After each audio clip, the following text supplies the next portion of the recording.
बैसाखियों पर चलकर भी महान क्यों है, और जो हमको बांटता है वो हुक्मरान क्यों है, और अमेरिका, चीन, पाकिस्तान सब इसी सोच में पड़े हैं। सारे जहां से अच्छा हिंदुस्तान क्यों है, सारे जहां से अच्छा हिंदुस्तान क्यों। बहुत बहुत शुक्रिया। कि जब कोई राजनेता कहे कि तुम्हारा धर्म खतरे में है तो समझ लेना तुम्हारा धर्म नहीं, उसकी कुर्सी खतरे में है। बात कुर्सी की हो रही है, धर्म की बात नहीं हो रही। और कई बार तो कई राजनेता ऐसे मिलेंगे जो जानबूझकर तुम्हारा धर्म खतरे में डाल देंगे, क्योंकि तुम्हें धर्म का खतरा दिखता रहे, उसकी कुर्सी का खतरा बचता रहे। सतर्क रहने की जरूरत है। और मैं पर्दे के पीछे की बातें बताना चाहता हूं, और यहाँ कई लोग सोशल एक्टिविस्ट हैं, मुझे नहीं मालूम मेरी ये बात आप स्वीकार करेंगे कि नहीं करेंगे। सबसे पहली बात आपको स्वीकार करना पड़ेगा कि राजनीति खराब नहीं है, कुछ राजनेता खराब हो सकते हैं, राजनीति बुरी चीज नहीं है। राजनीति को स्वीकार करिए, समस्या राजनीति है और समाधान भी राजनीति से ही निकलेगा, इसके अलावा हमारे पास कोई समाधान नहीं है। जो लोग कहते हैं कि मैं राजनीति में रुचि नहीं लेता, यहां जितने लोग भी ये कहते हैं,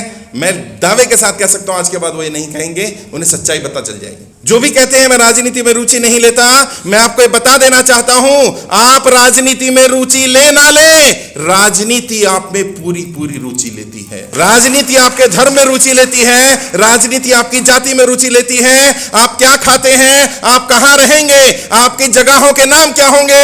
जब वो राजनीति जो आपकी कमाई, आपके खर्चे, आपकी जगहों के नाम, जब वो राजनीति हर चीज तय करती है, आप वो राजनीति क्यों नहीं तय करना चाहते, क्यों भागना चाहते हैं इस राजनीति से। जब जनता चोर होगी तो ठग ही राज करेंगे। बहुत सारे लोग ठग हैं, आ रहे हैं, मैं किसी नेता का नाम नहीं लूंगा, लेकिन वो ठगी करेंगे तुम्हारे वोट के साथ। तुम्हें धर्म का खतरा दिखाएंगे कुछ लोग, इसलिए तुम्हारा वोट ले जाएंगे, और कुछ लोग तुम्हें बताएंगे कि तुम्हारे धर्म को खतरे से मैं बचाऊंगा, मेरे साथ आ जाओ। अपने व्यक्तिगत मतभेदों को मिटाना पड़ेगा और हमें एकजुट होकर के। क्या जनता गठबंधन नहीं कर सकती? नेताओं पर क्यों भरोसा करें कि नेता गठबंधन करें? क्या जनता तय नहीं कर सकती कि जो व्यक्ति इन कम्युनल लोगों को हराएगा हम उसका साथ देंगे, चाहे वो किसी पार्टी का हो, किसी संगठन का हो। और जहां जहां जनता ने ऐसा किया है, आप कर्नाटका की जीत पर खुश हो सकते हैं, लेकिन कर्नाटका की जनता ने कांग्रेस को वोट नहीं किया, बीजेपी के खिलाफ वोट किया, और जो बीजेपी को हरा सकता था। कर्नाटक के साथी बैठे, मेरी टीम है कर्नाटका में, मैं पूरे देश में काम कर रहा हूं। मैं जब कर्नाटका गया तो लोगों ने कहा हमें फर्क नहीं पड़ता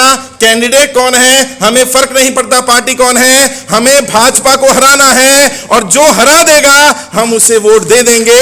तभी 2 इंडिपेंडेंट भी जीत आए, क्योंकि वहां पर कांग्रेस नहीं हरा सकती थी, वहां इंडिपेंडेंट हरा सकता था। बस ये नैरेटिव तैयार करना पड़ेगा कि देश के दुश्मन कौन है, असली दुश्मन कौन है। और जहर देकर नहीं दिया जाता, दवा देकर दिया जाता है। ये बताया जाता है कि दवाई है। और जो कट्टरपंथी लोग हैं उन्हें भी मैं एक सवाल पूछता हूं, आपके माध्यम से भी सवाल पूछना चाहता हूं, और आज तक मुझे जवाब नहीं मिला इस सवाल का। अगर कोई यहां भी कट्टरपंथी हो तो जवाब दे मेरा।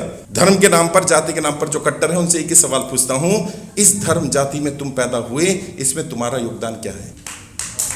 जवाब ही नहीं मिलता। और अगला सवाल पूछता हूं कि अगर तुम्हारा जन्म किसी दूसरे धर्म या दूसरी जाति में हो जाता तो भी क्या तुम वर्तमान धर्म या जाति के लिए कट्टर होते? कहते नहीं, फिर तुम दूसरे वाले के लिए कट्टर हो। मैंने असल में तुम पाखंडी हो। हाँ, क्योंकि धार्मिक होने की पहली शर्त सेकुलर होना है साहब। कट्टर लोग धार्मिक नहीं हो सकते, और धार्मिक व्यक्ति कभी कट्टर नहीं हो सकता, क्योंकि सेकुलर बुनियाद है धर्म।